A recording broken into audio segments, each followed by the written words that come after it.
श्रीगणेशाय नमः। अथ श्री सूर्यहृदय स्तोत्रम्। व्यास उवाच अथोपतिष्ठेत् आदित्यम् उदयन्तं समाहितः मन्त्रैस्तु विविधैः सौरैः ऋग्यजुः सामसंभवैः उपस्थाय महायोगम् देवदेवं दिवाकरम् कुरवीत प्रणतिं भूमौ मूर्ध्ना तेनैव मन्त्रतः ओङ्खद्योताय च शान्ताय कारणत्रयहेतवे निवेदयामि चात्मानं नमस्ते ज्ञानरूपिणे नमस्ते घृणिने तुभ्यां सूर्याय ब्रह्मरूपिणे त्वमेव ब्रह्म परमम् आपो ज्योतिरसोऽमृतम् भूर्भुवः स्वस्त्वमोङ्कारः सर्वरुद्रः सनातनः पुरुषः सन्महोऽन्तस्थं प्रणमामि कपर्दिनाम् त्वमेव विश्वं बहुधा जातयञ्जायते च यत् नमो रुद्राय सूर्याय त्वामहं शरणं गतः प्रचेतसे नमस्तुभ्यां नमो मीढुष्टमायते नमो नमस्ते रुद्राय त्वामहं शरणं गतः हिरण्यबाहवे तुभ्यां हिरण्यपतये नमः अम्बिकापतये तुभ्यां उमायाः पतये नमः नमोऽस्तु नीलग्रीवाय नमस्तुभ्यं पिनाकिने विलोहिताय भर्गाय सहस्राक्षाय ते नमः नमो हंसाय ते नित्यम् आदित्याय नमोऽस्तु ते नमस्ते वज्रहस्ताय त्र्यम्बकाय नमो नमः प्रपद्ये त्वां विरूपाक्षं महान्तं परमेश्वरं हिरण्मये गृहे गुप्तम् आत्मानं सर्वदेहिनां नमस्यामि परं ज्योतिर्ब्रह्माणं त्वां परां गतिं विश्वं पशुपतिं भीमं नरनारीशरीरिणां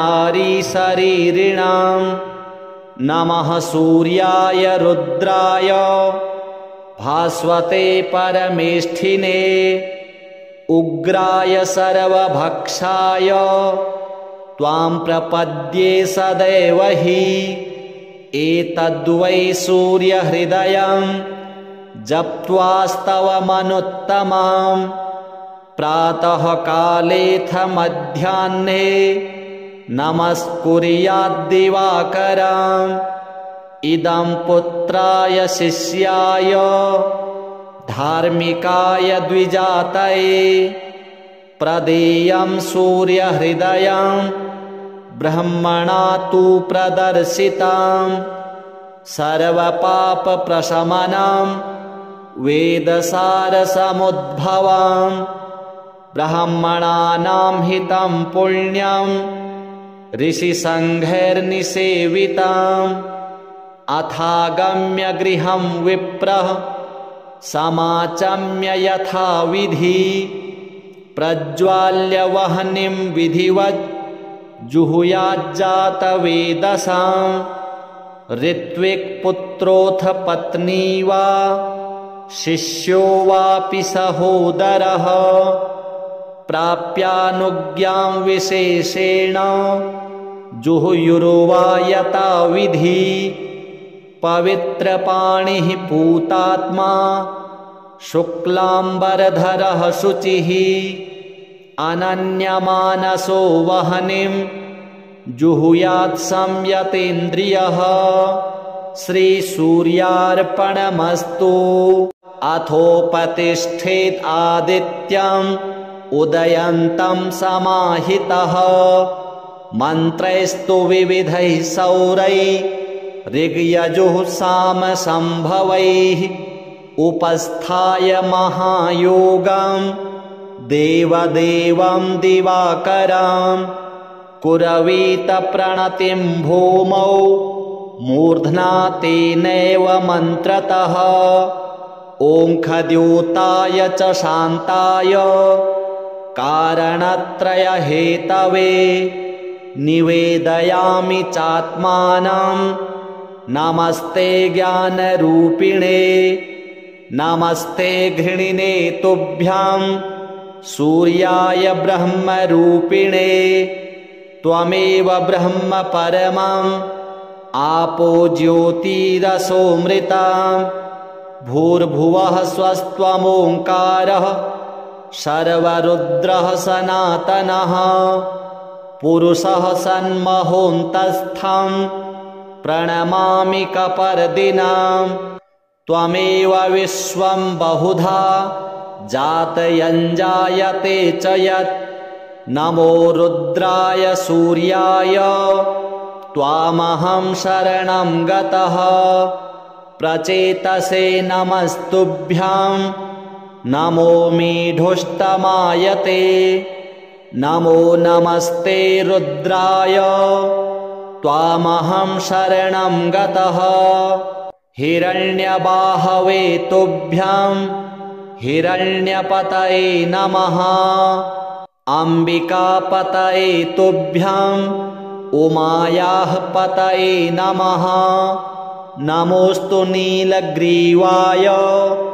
नमस्तुभ्यं पिनाकिने विलोहिताय भर्गाय सहस्राक्षाय ते नमः नमो हंसाय ते नित्यम् आदित्याय नमोऽस्तु ते नमस्ते वज्रहस्ताय त्र्यम्बकाय नमो नमः प्रपद्ये त्वां विरूपाक्षं महान्तं परमेश्वरं हिरण्मये गृहे गुप्तम् आत्मानं सर्वदेहिनां नमस्यामि परं ज्योतिर्ब्रह्माणं त्वां परां गतिं विश्वं पशुपतिं भीमं नरनारीशरीरिणां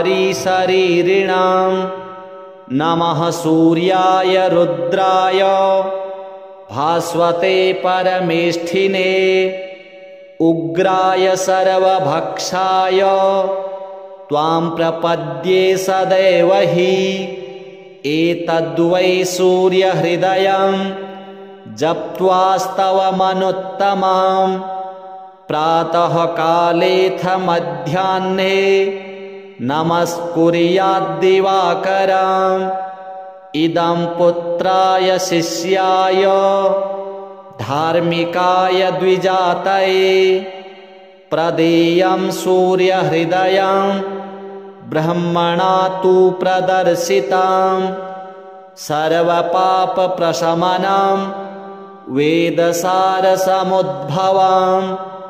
ब्राह्मणानां हितं पुण्यं ऋषिसङ्घैर्निसेवितम् अथागम्य गृहं विप्रः समाचम्य यथाविधि प्रज्वाल्य वह्निं विधिवत् जुहुयाज्जातवेदसां ऋत्विक्पुत्रोऽथ पत्नी वा शिष्यो वापि सहोदरः प्राप्यानुज्ञां विशेषेण जुहुयुर्वा यथाविधि पवित्रपाणिः पूतात्मा शुक्लाम्बरधरः शुचिः अनन्यमानसो वह्निं जुहुयात् संयतेन्द्रियः श्रीसूर्यार्पणमस्तु अथोपतिष्ठेत् आदित्यम् उदयन्तं समाहितः मन्त्रैस्तु विविधैः सौरैः ऋग्यजुः सामसंभवैः उपस्थाय महायोगं देवदेवं दिवाकरं कुरवीत प्रणतिं भूमौ मूर्ध्ना तेनैव मन्त्रतः ओङ्खद्योताय च शान्ताय कारणत्रयहेतवे निवेदयामि चात्मानं नमस्ते ज्ञानरूपिणे नमस्ते घृणिने तुभ्यां सूर्याय ब्रह्मरूपिणे त्वमेव ब्रह्म परमम् आपो ज्योतिरसोऽमृता भूर्भुवः स्वस्त्वमोङ्कारः सर्वरुद्रः सनातनः पुरुषः सन्महोऽन्तस्थं प्रणमामि कपर्दिनां त्वमेव विश्वं बहुधा जातयञ्जायते च यत् नमो रुद्राय सूर्याय त्वामहं शरणं गतः प्रचेतसे नमस्तुभ्यां नमो मीढुष्टमायते नमो नमस्ते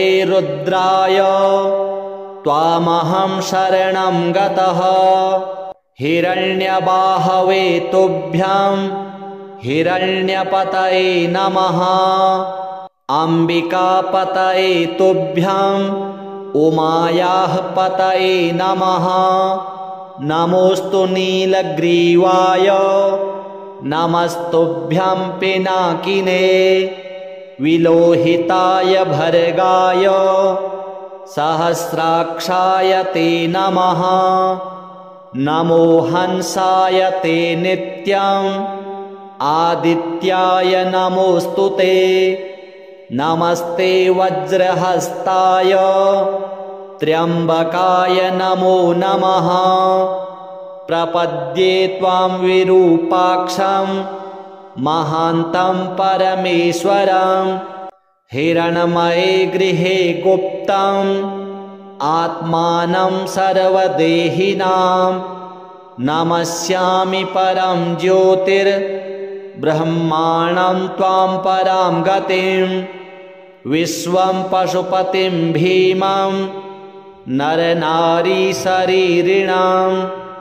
नमः सूर्याय रुद्राय भास्वते परमेष्ठिने उग्राय सर्वभक्षाय त्वां प्रपद्ये सदैव हि एतद्वै सूर्यहृदयं जप्त्वास्तवमनुत्तमं प्रातःकालेऽथ मध्याह्ने नमस्कुर्याद्दिवाकरम् इदं पुत्राय शिष्याय धार्मिकाय द्विजातये प्रदेयं सूर्यहृदयं ब्रह्मणा तु प्रदर्शितं सर्वपापप्रशमनं वेदसारसमुद्भवं ब्राह्मणानां हितं पुण्यं ऋषिसङ्घैर्निसेवितम् अथागम्य गृहं विप्रः समाचम्य यथाविधि प्रज्वाल्य वह्निं विधिवत् जुहुयाज्जातवेदसां ऋत्विक्पुत्रोऽथ पत्नी वा शिष्यो वापि सहोदरः प्राप्यानुज्ञां विशेषेण जुहुयुर्वा यथाविधि पवित्रपाणिः पूतात्मा शुक्लाम्बरधरः शुचिः अनन्यमानसो वह्निं जुहुयात् संयतेन्द्रियः श्रीसूर्यार्पणमस्तु अथोपतिष्ठेत् आदित्यम् उदयन्तं समाहितः मन्त्रैस्तु विविधैः सौरैः ऋग्यजुः सामसंभवैः उपस्थाय महायोगं देवदेवं दिवाकरं कुरवीत प्रणतिं भूमौ मूर्ध्ना तेनैव मन्त्रतः ओङ्खद्योताय च शान्ताय कारणत्रयहेतवे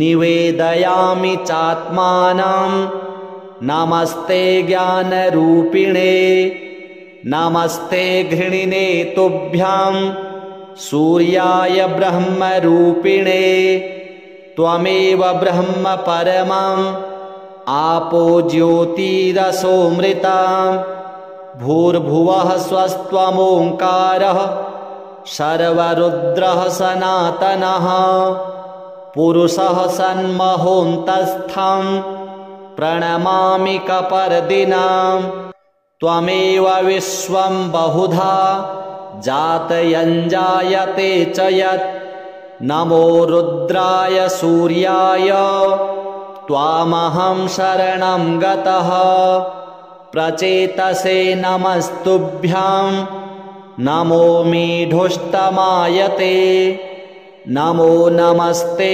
रुद्राय त्वामहं शरणं गतः हिरण्यबाहवे तुभ्यां हिरण्यपतये नमः अम्बिकापतये तुभ्यां उमायाः पतये नमः नमोऽस्तु नीलग्रीवाय नमस्तुभ्यं पिनाकिने विलोहिताय भर्गाय सहस्राक्षाय ते नमः नमो हंसाय ते नित्यम् आदित्याय नमोऽस्तु ते नमस्ते वज्रहस्ताय त्र्यम्बकाय नमो नमः प्रपद्ये त्वां विरूपाक्षं महान्तं परमेश्वरं हिरण्मये गृहे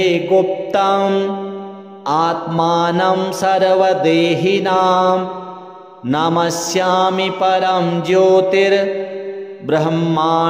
त्वां परां गतिं विश्वं पशुपतिं भीमं नरनारीशरीरिणां नमः सूर्याय रुद्राय भास्वते परमेष्ठिने उग्राय सर्वभक्षाय त्वां प्रपद्ये सदैव हि एतद्वै सूर्यहृदयं जप्त्वास्तवमनुत्तमं प्रातःकालेऽथ मध्याह्ने नमस्कुर्याद्दिवाकरम् इदं पुत्राय शिष्याय धार्मिकाय द्विजातये प्रदेयं सूर्यहृदयं ब्रह्मणा तु प्रदर्शितं सर्वपापप्रशमनं वेदसारसमुद्भवं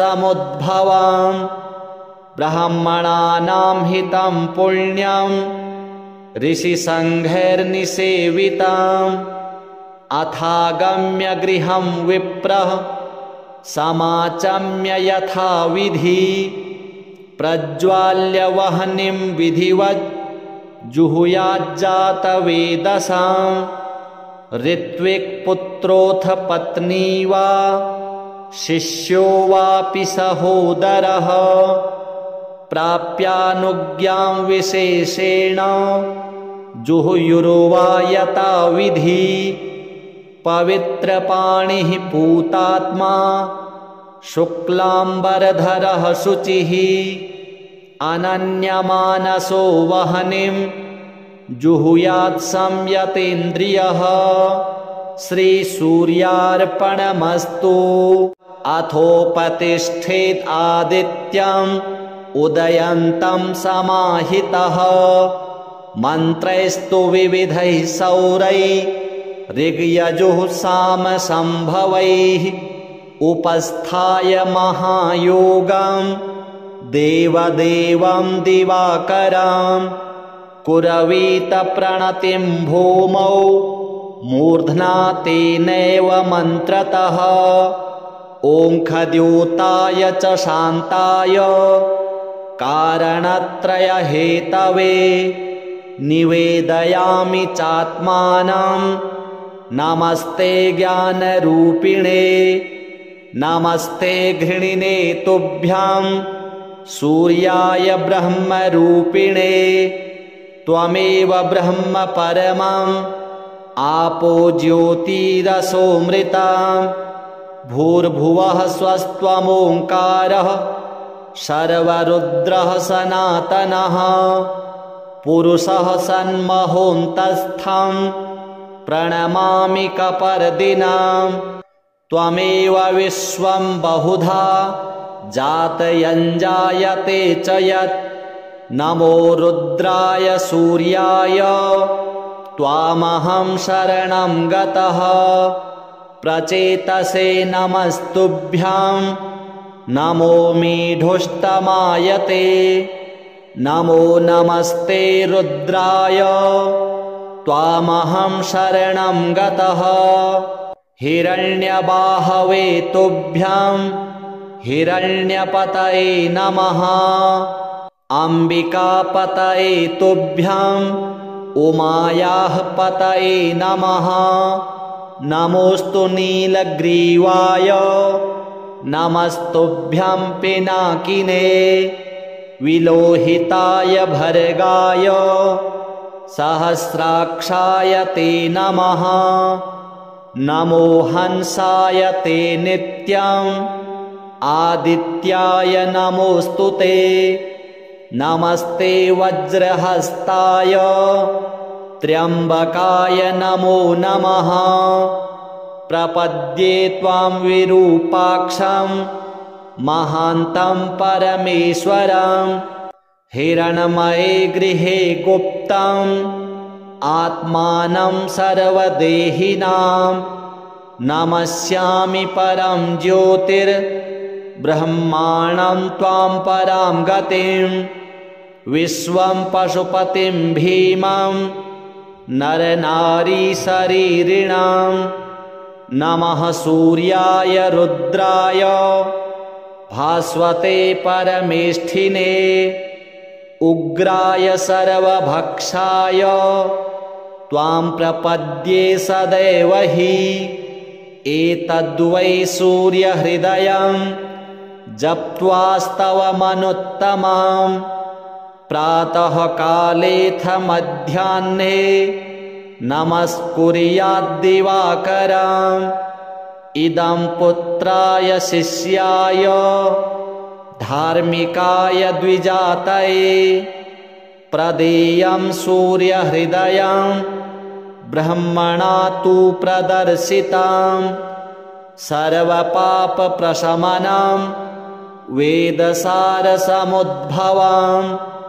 ब्राह्मणानां हितं पुण्यं ऋषिसङ्घैर्निसेवितम् अथागम्य गृहं विप्रः समाचम्य यथाविधि प्रज्वाल्य वह्निं विधिवत् जुहुयाज्जातवेदसां ऋत्विक्पुत्रोऽथ पत्नी वा शिष्यो वापि सहोदरः प्राप्यानुज्ञां विशेषेण जुहुयुर्वा यथाविधि पवित्रपाणिः पूतात्मा शुक्लाम्बरधरः शुचिः अनन्यमानसो वह्निं जुहुयात् संयतेन्द्रियः श्रीसूर्यार्पणमस्तु अथोपतिष्ठेत् आदित्यम् उदयन्तं समाहितः मन्त्रैस्तु विविधैः सौरैः ऋग्यजुः सामसम्भवैः उपस्थाय महायोगं देवदेवं दिवाकरं कुरवीत प्रणतिं भूमौ मूर्ध्ना तेनैव मन्त्रतः ओङ्खद्योताय च शान्ताय कारणत्रयहेतवे निवेदयामि चात्मानं नमस्ते ज्ञानरूपिणे नमस्ते घृणिने तुभ्यां सूर्याय ब्रह्मरूपिणे त्वमेव ब्रह्म परमम् आपो ज्योतिरसोऽमृताम् भूर्भुवः स्वस्त्वमोङ्कारः सर्वरुद्रः सनातनः पुरुषः सन्महोऽन्तस्थं प्रणमामि कपर्दिनाम् त्वमेव विश्वं बहुधा जातयञ्जायते च यत् नमो रुद्राय सूर्याय त्वामहं शरणं गतः प्रचेतसे नमस्तुभ्यां नमो मीढुष्टमायते नमो नमस्ते रुद्राय त्वामहं शरणं गतः हिरण्यबाहवे तुभ्यां हिरण्यपतये नमः अम्बिकापतये तुभ्यां उमायाः पतये नमः नमोऽस्तु नीलग्रीवाय नमस्तुभ्यं पिनाकिने विलोहिताय भर्गाय सहस्राक्षाय ते नमः नमो हंसाय ते नित्यम् आदित्याय नमोऽस्तु ते नमस्ते वज्रहस्ताय त्र्यम्बकाय नमो नमः प्रपद्ये त्वां विरूपाक्षं महान्तं परमेश्वरं हिरण्मये गृहे गुप्तम् आत्मानं सर्वदेहिनां नमस्यामि परं ज्योतिर्ब्रह्माणं त्वां परां गतिं विश्वं पशुपतिं भीमं नरनारीशरीरिणां नमः सूर्याय रुद्राय भास्वते परमेष्ठिने उग्राय सर्वभक्षाय त्वां प्रपद्ये सदैव हि एतद्वै सूर्यहृदयं जप्त्वास्तवमनुत्तमां प्रातः कालेऽथ मध्याह्ने नमस्कुर्याद्दिवाकरम् इदं पुत्राय शिष्याय धार्मिकाय द्विजातये प्रदेयं सूर्यहृदयं ब्रह्मणा तु प्रदर्शितं सर्वपापप्रशमनं वेदसारसमुद्भवं ब्राह्मणानां हितं पुण्यं ऋषिसङ्घैर्निसेवितम् अथागम्य गृहं विप्रः समाचम्य यथाविधि प्रज्वाल्य वह्निं विधिवत् जुहुयाज्जातवेदसां ऋत्विक्पुत्रोऽथ पत्नी वा शिष्यो वापि सहोदरः प्राप्यानुज्ञां विशेषेण जुहुयुर्वा यथाविधि पवित्रपाणिः पूतात्मा शुक्लाम्बरधरः शुचिः अनन्यमानसो वह्निं जुहुयात् संयतेन्द्रियः श्रीसूर्यार्पणमस्तु अथोपतिष्ठेत् आदित्यम् उदयन्तं समाहितः मन्त्रैस्तु विविधैः सौरैः ऋग्यजुः सामसम्भवैः उपस्थाय महायोगं देवदेवं दिवाकरं कुरवीत प्रणतिं भूमौ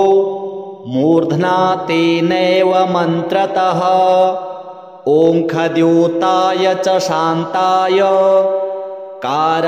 कारणत्रयहेतवे निवेदयामि चात्मानं नमस्ते ज्ञानरूपिणे नमस्ते घृणिने तुभ्यां सूर्याय ब्रह्मरूपिणे त्वमेव ब्रह्म परमं आपो ज्योतिरसोऽमृता भूर्भुवः स्वस्त्वमोङ्कारः सर्वरुद्रः सनातनः पुरुषः सन्महोऽन्तस्थं प्रणमामि कपर्दिनां त्वमेव विश्वं बहुधा जातयञ्जायते च यत् नमो रुद्राय सूर्याय त्वामहं शरणं गतः प्रचेतसे नमस्तुभ्यं नमो मीढुष्टमायते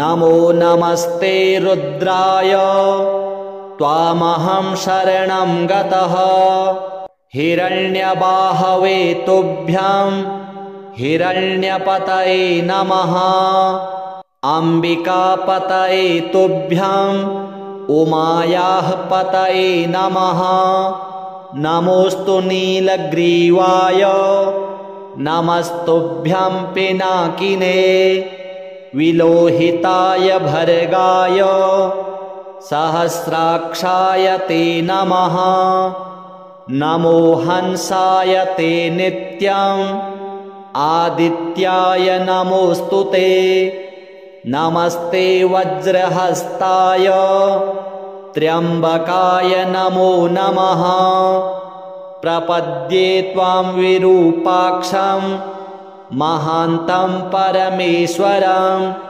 हिरण्मये गृहे गुप्तम् आत्मानं सर्वदेहिनां नमस्यामि परं ज्योतिर्ब्रह्माणं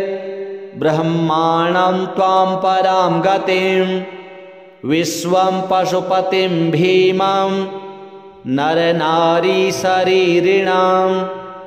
नमः सूर्याय रुद्राय भास्वते परमेष्ठिने उग्राय सर्वभक्षाय त्वां प्रपद्ये सदैव हि एतद्वै सूर्यहृदयं जप्त्वास्तवमनुत्तमां प्रातः कालेऽथ मध्याह्ने नमस्कुर्याद्दिवाकरम् इदं पुत्राय शिष्याय धार्मिकाय द्विजातये प्रदेयं सूर्यहृदयं ब्रह्मणा तु प्रदर्शितं सर्वपापप्रशमनं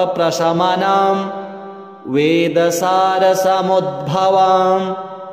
ब्राह्मणानां हितं पुण्यं ऋषिसङ्घैर्निसेवितम् अथागम्य गृहं विप्रः समाचम्य यथाविधि प्रज्वाल्य वह्निं विधिवत् जुहुयाज्जातवेदसां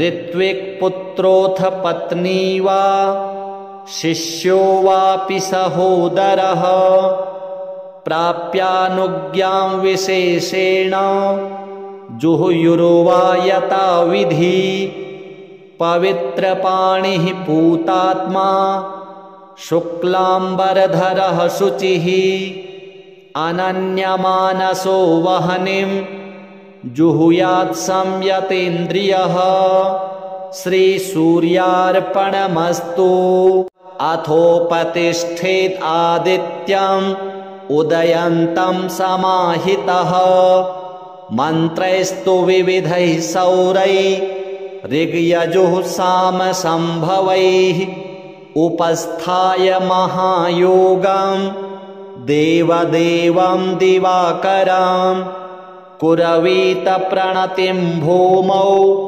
मूर्ध्ना तेनैव मन्त्रतः ओङ्खद्योताय च शान्ताय कारणत्रयहेतवे निवेदयामि चात्मानं नमस्ते ज्ञानरूपिणे नमस्ते घृणिने तुभ्यं सूर्याय ब्रह्मरूपिणे त्वमेव ब्रह्म परमम् आपो ज्योतिरसोऽमृता भूर्भुवः स्वस्त्वमोङ्कारः सर्वरुद्रः सनातनः पुरुषः सन्महोऽन्तस्थं प्रणमामि कपर्दिनां।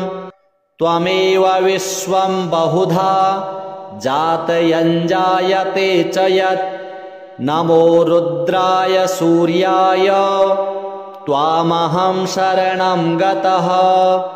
प्रचेतसे नमस्तुभ्यं नमो मीढुष्टमायते।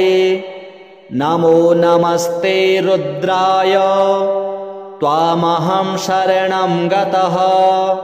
हिरण्यबाहवे तुभ्यं हिरण्यपतये नमः।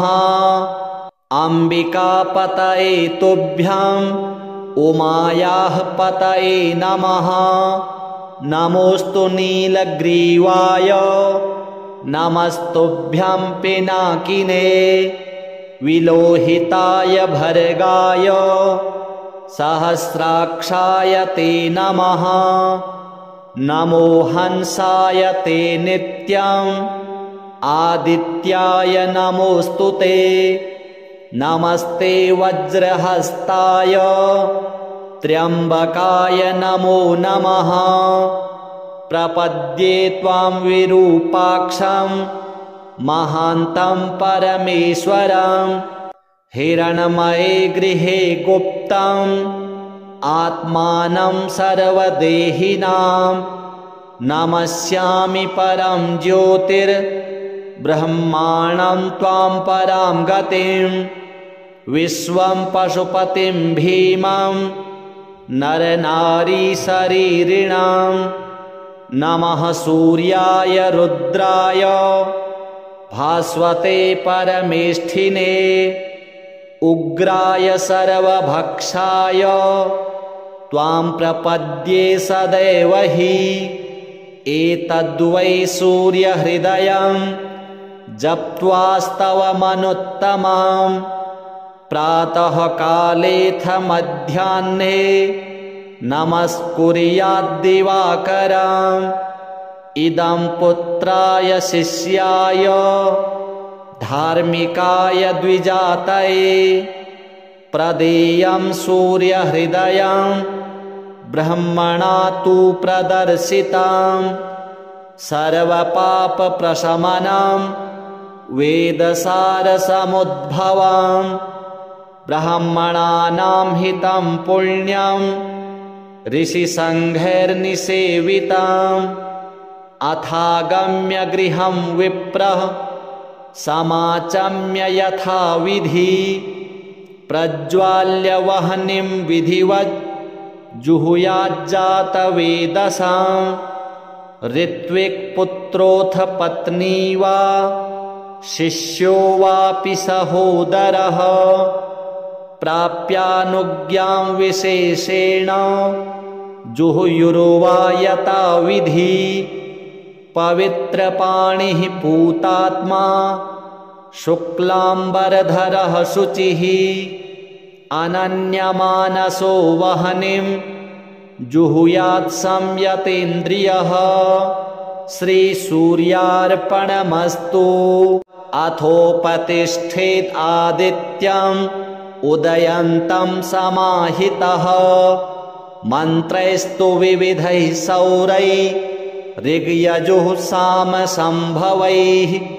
उपस्थाय महायोगं देवदेवं दिवाकरं। कुरवीत प्रणतिं भूमौ मूर्ध्ना तेनैव मन्त्रतः। ओङ्खद्योताय च शान्ताय कारणत्रयहेतवे। निवेदयामि चात्मानं नमस्ते ज्ञानरूपिणे। नमस्ते घृणिने तुभ्यं सूर्याय ब्रह्मरूपिणे। त्वमेव ब्रह्म परमम् आपो ज्योतिरसोऽमृतं। भूर्भुवः स्वस्त्वमोङ्कारः सर्वरुद्रः सनातनः। पुरुषः सन्महोऽन्तस्थं प्रणमामि कपर्दिनां। त्वमेव विश्वं बहुधा जातयञ्जायते च यत् नमो रुद्राय सूर्याय त्वामहं शरणं गतः प्रचेतसे नमस्तुभ्यं नमो मीढुष्टमाय ते नमो नमस्ते रुद्राय त्वामहं शरणं गतः हिरण्यबाहवे तुभ्यं हिरण्यपतये नमः अम्बिकापतये तुभ्यं उमायाः पतये नमः नमोऽस्तु नीलग्रीवाय नमस्तुभ्यं पिनाकिने विलोहिताय भर्गाय सहस्राक्षाय ते नमः नमो हंसाय ते नित्यम् आदित्याय नमोऽस्तु ते नमस्ते वज्रहस्ताय त्र्यम्बकाय नमो नमः प्रपद्ये त्वां विरूपाक्षं महान्तं परमेश्वरं हिरण्मये गृहे गुप्तम् आत्मानं सर्वदेहिनां नमस्यामि परं ज्योतिर्ब्रह्माणं त्वां परां गतिं विश्वं पशुपतिं भीमं नरनारीशरीरिणां नमः सूर्याय रुद्राय भास्वते परमेष्ठिने उग्राय सर्वभक्षाय त्वां प्रपद्ये सदैव हि एतद्वै सूर्यहृदयं जप्त्वास्तवमनुत्तमं प्रातःकालेऽथ मध्याह्ने नमस्कुर्याद्दिवाकरम् इदं पुत्राय शिष्याय धार्मिकाय द्विजातये प्रदेयं सूर्यहृदयं ब्रह्मणा तु प्रदर्शितं सर्वपापप्रशमनं वेदसारसमुद्भवं ब्राह्मणानां हितं पुण्यं ऋषिसङ्घैर्निसेवितम् अथागम्य गृहं विप्रः समाचम्य यथाविधि प्रज्वाल्य वह्निं विधिवत् जुहुयाज्जातवेदसां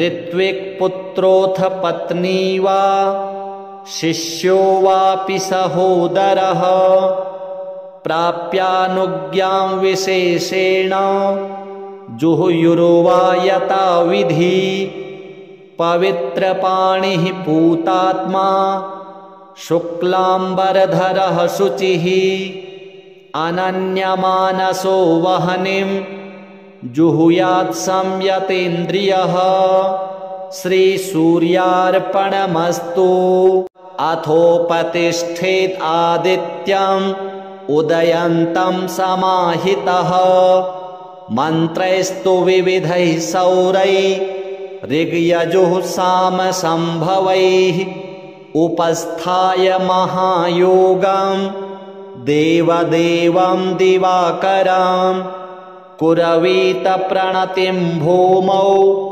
मूर्ध्ना तेनैव मन्त्रतः ओङ्खद्योताय च शान्ताय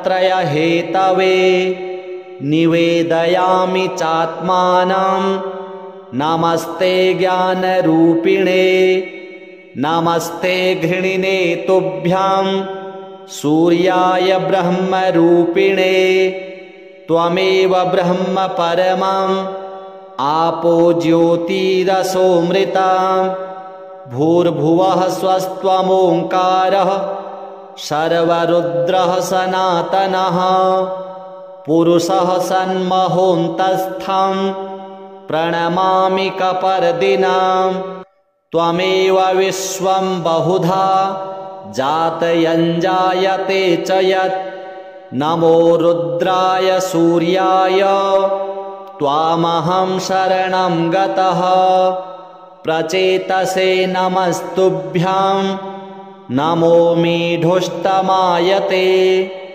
नमो नमस्ते रुद्राय त्वामहं शरणं गतः हिरण्यबाहवे तुभ्यं हिरण्यपतये नमः अम्बिकापतये तुभ्यं उमायाः पतये नमः नमोऽस्तु नीलग्रीवाय नमस्तुभ्यं पिनाकिने विलोहिताय भर्गाय सहस्राक्षाय ते नमः नमो हंसाय ते नित्यम् आदित्याय नमोऽस्तु ते नमस्ते वज्रहस्ताय त्र्यम्बकाय नमो नमः प्रपद्ये त्वां विरूपाक्षं महान्तं परमेश्वरं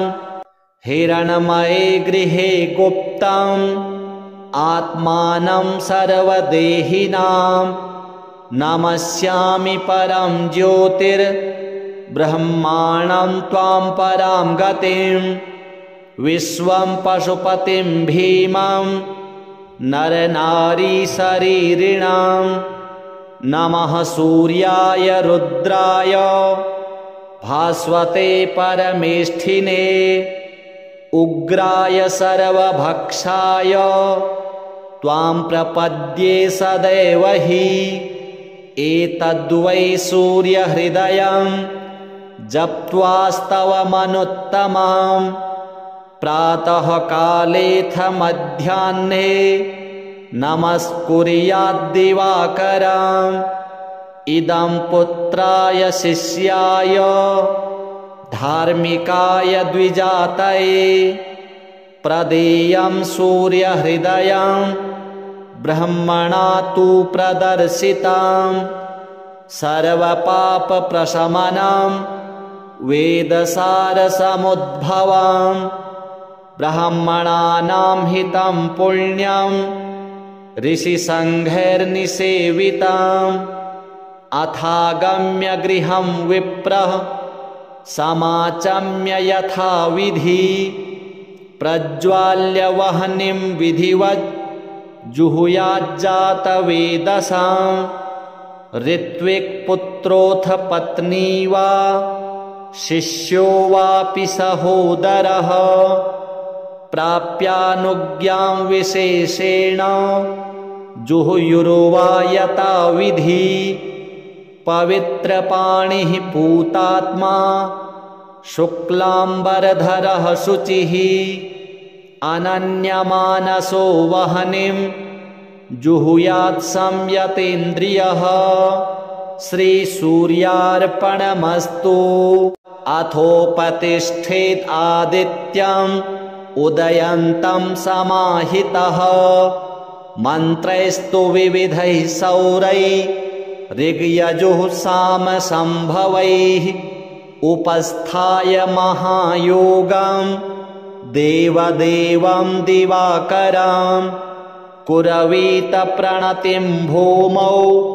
मूर्ध्ना तेनैव मन्त्रतः ओङ्खद्योताय च शान्ताय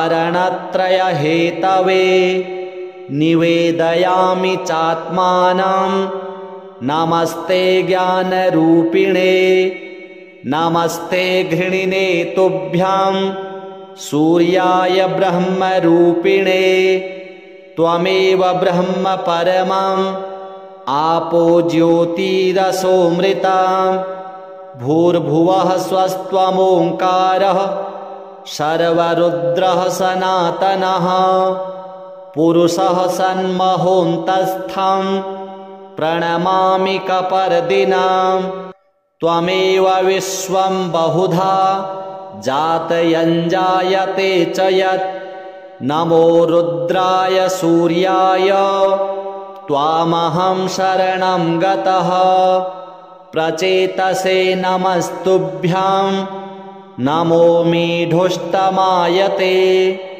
नमो नमस्ते रुद्राय त्वामहं शरणं गतः हिरण्यबाहवे तुभ्यां हिरण्यपतये नमः। अम्बिकापतये तुभ्याम् उमायाः पतये नमः। नमोऽस्तु नीलग्रीवाय नमस्तुभ्यं पिनाकिने। विलोहिताय भर्गाय सहस्राक्षाय ते नमः। नमो हंसाय ते नित्यम् आदित्याय नमोऽस्तु ते।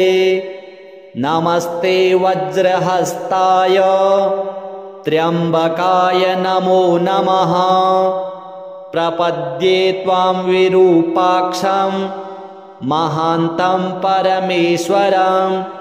हिरण्मये गृहे गुप्तम् आत्मानं सर्वदेहिनां। नमस्यामि परं ज्योतिर्ब्रह्माणं त्वां परां गतिं। विश्वं पशुपतिं भीमं नरनारीशरीरिणां। नमः सूर्याय रुद्राय भास्वते परमेष्ठिने।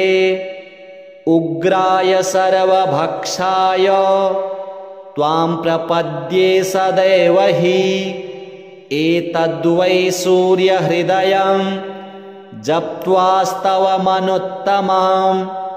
प्रातःकालेऽथ मध्याह्ने नमस्कुर्याद्दिवाकरम्। इदं पुत्राय शिष्याय धार्मिकाय द्विजातये। प्रदेयं सूर्यहृदयं ब्रह्मणा तु प्रदर्शितं। सर्वपापप्रशमनं वेदसारसमुद्भवं। ब्राह्मणानां हितं पुण्यं ऋषिसङ्घैर्निसेवितम्। अथागम्य गृहं विप्रः समाचम्य यथाविधि। प्रज्वाल्य वह्निं विधिवत् जुहुयाज्जातवेदसां। ऋत्विक्पुत्रोऽथ पत्नी वा शिष्यो वापि सहोदरः। प्राप्यानुज्ञां विशेषेण जुहुयुर्वा यथाविधि। पवित्रपाणिः पूतात्मा शुक्लाम्बरधरः शुचिः। अनन्यमानसो वह्निं जुहुयात् संयतेन्द्रियः। श्रीसूर्यार्पणमस्तु। अथोपतिष्ठेत् आदित्यम् उदयन्तं समाहितः। मन्त्रैस्तु विविधैः सौरैः ऋग्यजुः सामसंभवैः। उपस्थाय महायोगं देवदेवं दिवाकरं। कुरवीत प्रणतिं भूमौ मूर्ध्ना तेनैव मन्त्रतः। ओङ्खद्योताय च शान्ताय कारणत्रयहेतवे। निवेदयामि चात्मानं नमस्ते ज्ञानरूपिणे। नमस्ते घृणिने तुभ्यं सूर्याय ब्रह्मरूपिणे। त्वमेव ब्रह्म परमम् आपो ज्योतिरसोऽमृतम्। भूर्भुवः स्वस्त्वमोङ्कारः सर्वरुद्रः सनातनः। पुरुषः सन्महोऽन्तस्थं प्रणमामि कपर्दिनाम्। त्वमेव विश्वं बहुधा जातयञ्जायते च यत्। नमो रुद्राय सूर्याय त्वामहं शरणं गतः। प्रचेतसे नमस्तुभ्यं नमो मीढुष्टमायते। नमो नमस्ते रुद्राय त्वामहं शरणं गतः। हिरण्यबाहवे तुभ्यं हिरण्यपतये नमः। अम्बिकापतये तुभ्यं उमायाः पतये नमः। नमोऽस्तु नीलग्रीवाय नमस्तुभ्यं पिनाकिने। विलोहिताय भर्गाय सहस्राक्षाय ते नमः। नमो हंसाय ते नित्यम् आदित्याय नमोऽस्तु ते। नमस्ते वज्रहस्ताय त्र्यम्बकाय नमो नमः। प्रपद्ये त्वां विरूपाक्षं महान्तं परमेश्वरं। हिरण्मये गृहे गुप्तम् आत्मानं सर्वदेहिनां। नमस्यामि परं ज्योतिर्ब्रह्माणं त्वां परां गतिं। विश्वं पशुपतिं भीमं नरनारीशरीरिणां। नमः सूर्याय रुद्राय भास्वते परमेष्ठिने। उग्राय सर्वभक्षाय त्वां प्रपद्ये सदैव हि। एतद्वै सूर्यहृदयं जप्त्वास्तवमनुत्तमं। प्रातःकालेऽथ मध्याह्ने नमस्कुर्याद्दिवाकरम्। इदं पुत्राय शिष्याय धार्मिकाय द्विजातये। प्रदेयं सूर्यहृदयं ब्रह्मणा तु प्रदर्शितं। सर्वपापप्रशमनं वेदसारसमुद्भवं। ब्राह्मणानां हितं पुण्यं ऋषिसङ्घैर्निसेवितम्। अथागम्य गृहं विप्रः समाचम्य यथाविधि। प्रज्वाल्य वह्निं विधिवत् जुहुयाज्जातवेदसां। ऋत्विक्पुत्रोऽथ पत्नी वा शिष्यो वापि सहोदरः। प्राप्यानुज्ञां विशेषेण जुहुयुर्वा यथाविधि। पवित्रपाणिः पूतात्मा शुक्लाम्बरधरः शुचिः। अनन्यमानसो वह्निं जुहुयात् संयतेन्द्रियः। श्रीसूर्यार्पणमस्तु।